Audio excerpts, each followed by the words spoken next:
সবার ফ্রিজে থাকে মাছ মাংস আর আমার ফ্রিজে থাকে শুধু বরফ আর বরফ। এত বেশি বরফ যেখানে কিছু রাখাই যাচ্ছিল না। আর সেই বরফে আপনাদের ভাইয়া খেতে চাচ্ছিল। হ্যালো এভরিওয়ান, আসসালামু আলাইকুম। সবাই কেমন আছেন? ফ্রিজ এতদিন ধরে ধোয়া হয়নি যে এত অনেক বেশি বরফ জমে গেছিলো।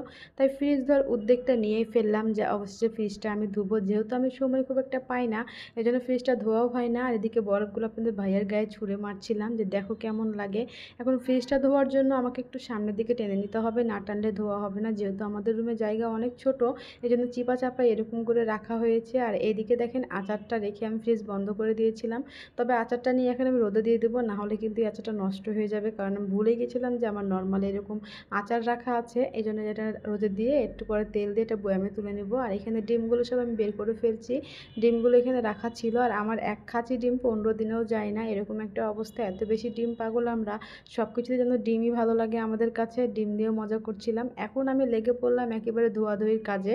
তার আগে আমি সব ট্রেগুলো সুন্দর করে বের করে ফেলছিলাম, যেহেতু এগুলো গ্লাসের, কারণ নষ্ট ভেঙে যেতে পারে। আমি তো যখন ফ্রিজ কিনেছিলাম তখন খুব ভয়েই ছিলাম যে এই গ্লাসগুলো ভেঙেই যাবে নাকি আমার কাছে, যেহেতু আমি খুব অযত্নে একটু রাখি, মানে যত্ন একটু কমই করি সব কিছুর। তারপরও আলহামদুলিল্লাহ আমার ফ্রিজের এখন 12 বছর চলে। আর 12 বছর থেকে ফ্রিজটা দেখেন, দেখলেই মনে হয় নতুন। শুধু একটু একটু কোনো কোনো জায়গায় জং ধরেছে, এতটুকু তো ধরবেই বলেন। আর আমি কিন্তু ডিপে এরকম একটা করে পলি ব্যাগ কিংবা হচ্ছে শপিং ব্যাগ দিয়ে রাখি, যাতে করে রক্ত একটু কম ভরে। দেখতেই পাচ্ছেন কত সুন্দর সাদা, একটু কোথাও রক্ত ভরে নাই। কারণ আমি এরকম পেপার বারবার চেঞ্জ করি। তবে অনেকদিন হয়ে গেল আমি ফ্রিজটা ধুইনি দেখি এরকম বরফ। আর তাড়াতাড়ি করার জন্য আমি এরকম একটা বটির সাহায্য নিয়েছিলাম। তবে আপনারা কেউ বটি দিয়ে এরকমভাবে করবেন না, কারণ এটা ফুটা হয়ে যেতে পারে।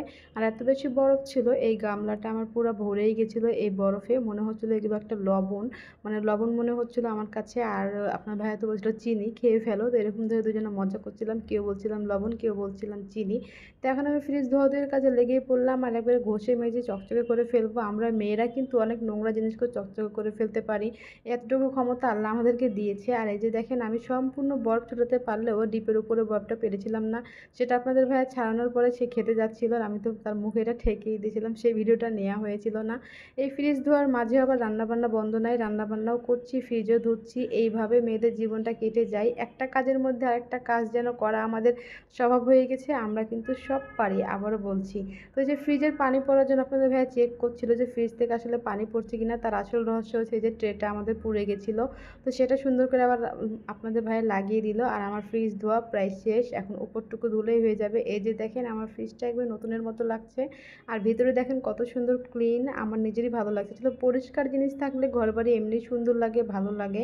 আর আমি এর মধ্যে ট্রেগুলো ধুয়ে এনে চলে এসেছি, এবং ধুয়ে শুকিয়ে এগুলোকে আবার দিয়ে দিচ্ছিলাম ফ্রিজের মধ্যে, ভালো করে সেট করে ফেলছিলাম।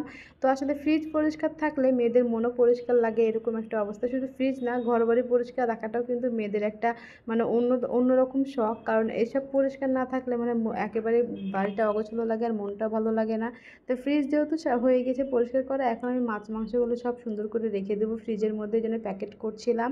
আর আমার মতো কারা কারা ফ্রিজ ধোয়ার সময়ই পান না অবশ্যই জানাবেন। তবে কিন্তু ফ্রিজ ধুতে আমার অনেক ভালো লাগে, শুধু সময়ের অভাব। তো আজকের মতো ভিডিওটা এ পর্যন্তই। সবাই ভালো থাকবেন, সুস্থ থাকবেন। আর ভিডিওটা কেমন লাগলো অবশ্যই কমেন্ট করে জানাতে ভুলবেন না।